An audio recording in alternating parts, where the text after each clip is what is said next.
The movie opens with a brutal private purge 18 years ago.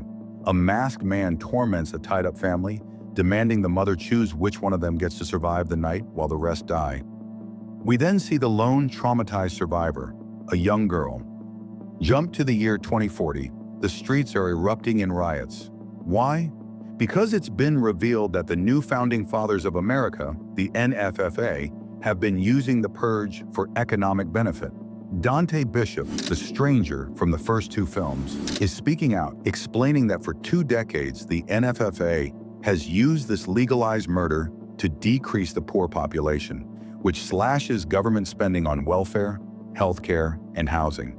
This news is a political earthquake.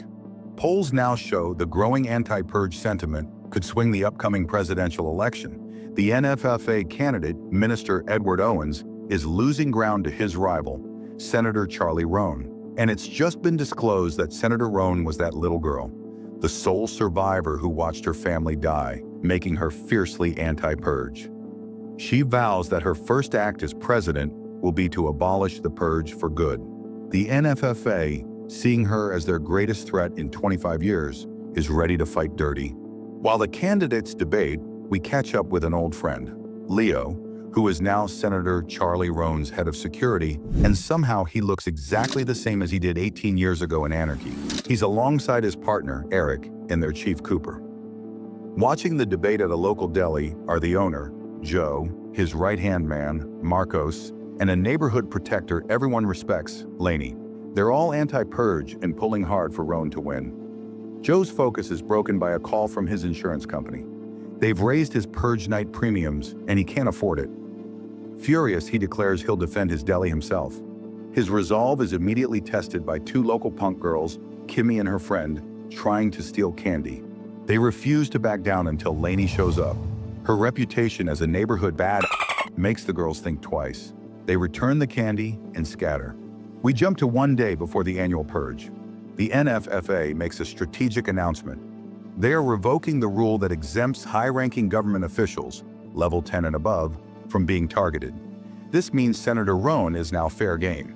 Leo sees it for the obvious assassination plot it is. He wants to stash her in a secure bunker, but Roan refuses.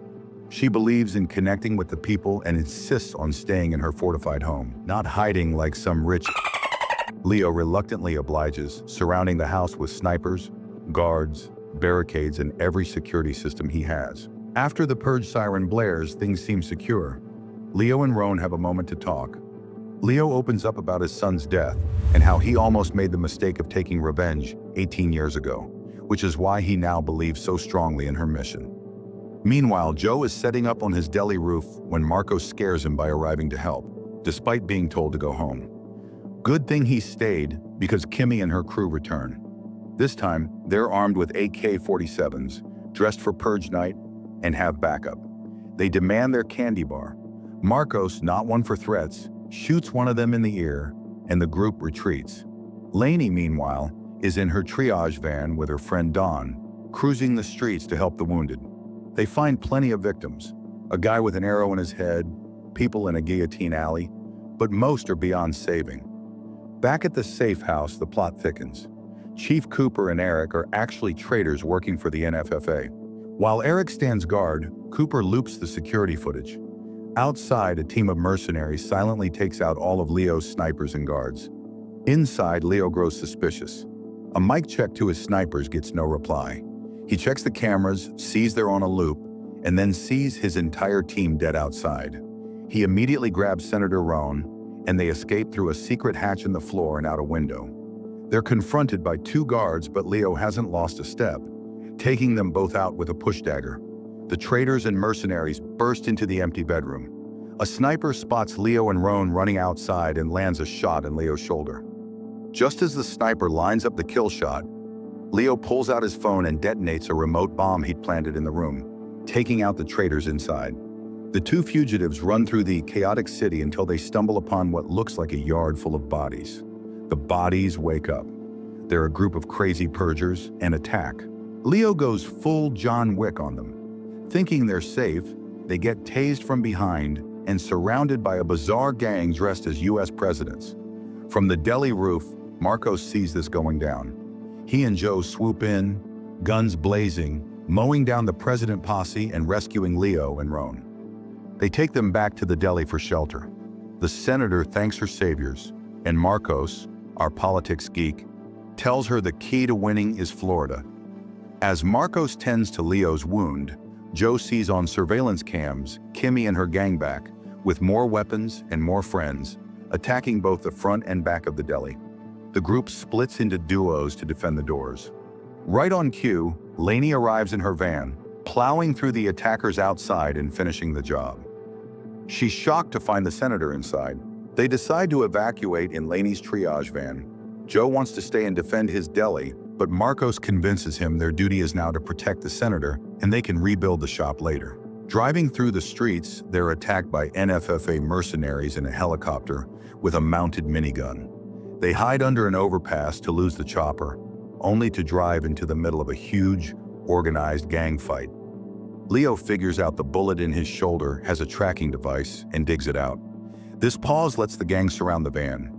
Joe uses a special gang whistle, which calms the situation. The gang leader explains they're not hostile. They need medical help for a wounded friend. In a show of street-level alliance, they take the NFFA tracking device and lead the pursuing mercenaries into a fatal ambush. Laney drives them to an underground fortress, a sanctuary for the homeless run by Dante Bishop. Bishop shows Senator Roan around, but Leo, snooping, finds their war room. They have detailed plans to assassinate Minister Owens at his Purge night safe house, the Our Lady of Sorrow Church. Roan is furious. She doesn't want her presidency built on a murder. It goes against everything she stands for. Her argument with Angel, one of Bishop's men, is interrupted as NFFA soldiers storm the sanctuary. Bishop's men hold them off while Angel helps Leo and Roan escape through a booby-trapped back alley. They reunite with Laney's van, but are immediately T-boned and flipped by an armored vehicle. Leo wakes up to see Senator Roan being dragged into an armored van and driven away. Leo knows where they're going: the church. His team, Laney, Joe, and Marcos, refuse to let him go alone. They head to Our Lady of Sorrow. There, a creepy priest has prepared Roan for a ritual. Minister Owens gives a sermon to his wealthy congregation about the cleansing power of the Purge, then presents Roan on stage for them to attack. Leo's team and Bishop's rebels infiltrate the church, sparking a massive, chaotic shootout. They save Roan, and instead of executing Owens, Bishop takes him hostage. In the church garage, they're ambushed by the NFFA's neo-Nazi mercenaries. Bishop is shot but uses his last act to run over several attackers with a car. Leo then faces the mercenary leader in a brutal, hand-to-hand knife fight, finally winning with a fatal stab and a knockout roundhouse kick. While freeing other prisoners, the creepy priest re-emerges and shoots at Roan. Joe heroically jumps in front of her, taking the bullets. He kills the priest but succumbs to his own wounds, sharing a final sad moment with his friends. The film jumps ahead 2 months to May 26th. Marcos is watching a newscast in Joe's rebuilt deli. The report confirms that Senator Charlie Roan won the election, having secured Florida, just as Marcos predicted.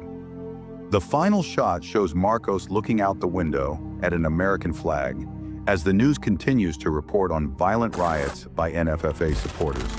The screen cuts to black. Finally, the story isn't over though. In fact, it's only just beginning. Ever wondered how they convinced people to participate in the very first Purge? How this whole thing started in the first place? That's exactly what we're breaking down in the next video recapping the 4th movie in the franchise, The First Purge. Make sure you're subscribed so you don't miss it. And let me know in the comments, if you were offered cash to participate in the first experimental Purge, would you actually accept it? If you said yes, you're a psycho. But since we're already here, what's the lowest amount that would make you consider it?